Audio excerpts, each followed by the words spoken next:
Hello दोस्तों, आज अपने क्लास 10th के कुछ इम्पोर्टेंट क्वेश्चंस करेंगे जो कि आपके बोर्ड के लिए बहुत ही हेल्पफुल होने वाले हैं। देखो, मैंने ये क्वेश्चन पहले से कर रखा है क्योंकि मैंने इन सारे जो क्वेश्चन मैं कराऊंगा आज, तो मैंने इन क्वेश्चंस को मैंने शॉर्ट वीडियो के रूप में मैंने अपने चैनल पर डाल रखा है, तो वहाँ से तुम देख सकते हैं।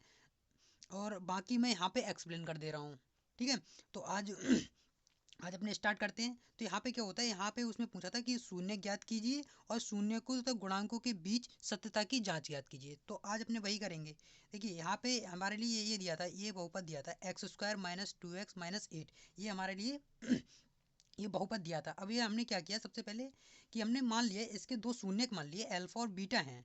मान ली कोई भी आएंगे तो हमने मान लिया, अभी मान लिया कि दो शून्यक अल्फा और बीटा हैं। ठीक है, अब क्या करेंगे, अब इसके हम फैक्टर करेंगे। तो फैक्टर करेंगे तो 8 है, तो हम 4 माइनस 2 कर लेंगे। तो क्या 4 माइनस 2 कर लिए, तो x square minus 4x plus minus minus plus हो जाएगा। तो plus 2x minus 8 is equal to 0। अब उसके बाद हम क्या करेंगे, यहाँ से x कॉमन आ जाएगा, तो x कॉमन ले लिया है यहाँ पे, तो x माइनस 4 है। यहाँ पे प्लस 2 कॉमन आ जाएगा, यहाँ पे x माइनस 4 बचेगा, बराबर 0 हो जाएगा। उसके बाद क्या, यहाँ पे x माइनस 4 कॉमन है, तो कॉमन निकाल लिया।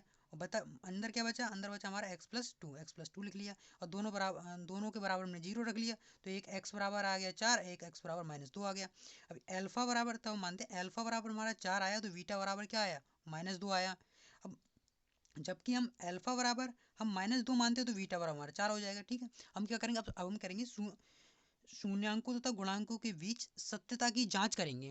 अब सत्यता की जांच में क्या होता है, हमें पता है, हम जानते हैं, क्या जानते हैं कि हमें पता है अल्फा प्लस बीटा बराबर माइनस बी अपन ए होता है। और अल्फा और बीटा क्या है, अल्फा और बीटा जो हमने निकाले हैं, ये हमारा बहुपद है। ये वाला क्या है, बहुपद x square minus 2x minus 8। इसके हमने दो हमने माने थे शून्य, कौन से, अल्फा और बीटा।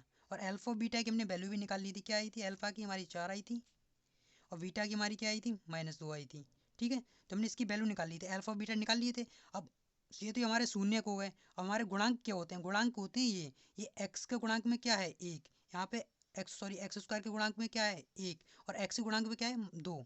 ठीक है, तो ये हमारे गुणांक होते हैं। अब इनके बीच की सत्यता की जांच करें तो हमें पता होता है कि अल्फा प्लस बीटा बराबर माइनस बी अपॉन ए होता है। ठीक है, आपको माइनस बी अपॉन ए क्या होता है, तो हम क्या करते हैं, इस ये हमारी इक्वेशन होती है, ये हमारा बहुपद होता है। इस बहुपद से जो इक्वेशन जो बहुपद दिया होता है उसकी कंपेयरिंग करते हैं। तो हमने क्या किया है, इसकी से तुलना करने पर, ठीक है, तो हमने एक्स बराबर हमारा ए बराबर, इन दोनों की कंपेयरिंग करी। तो एक्स से एक्स कट जाएगा, तो क्या बचेगा, ए बराबर हमारा 1 आ जाएगा, और वी बराबर -2 आ जाएगा, और सी बराबर क्या आ जाएगा, -8 आ जाएगा। तो हमने यहाँ पे कंपेयरिंग करी है। उसके बाद हमने इस फॉर्मूले में लगाया है। तो हमने अल्फा और बीटा निकाल लिए। अल्फा बीटा क्या है, अल्फा बराबर 4 है और बीटा बराबर -2 है, तो वही हमने लिख दिया।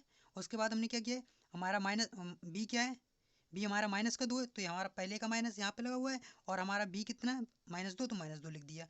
और अपॉन ए क्या है, ए हमारा 1 है, तो 1 लिख दिया है। ठीक है, तो यहाँ पे हमने सॉल्व किया तो 2 बराबर 2 आ गया। और ऐसे ही अल्फा इंटू बीटा क्या होता है, अल्फा इंटू बीटा, तो alpha into beta into beta बराबर होता है हमारा सी अपॉन ए। ठीक है, तो सी अपॉन में फिर से हमने वही वैल्यू लगा दी अल्फा बीटा की, और हमने सी अपॉन ए वैल्यू लगा दी, -8 हो गया। तो ये हमारा इस तरीके से हमने सत्यता की जांच कर ली। ठीक है, बहुत ही ईजी है। और ना समझ में आए तो मैं एक बार आपके लिए और समझा दूंगा, नहीं तो ये वीडियो दोबारा रिवाइंड करके देख लेना। ठीक है।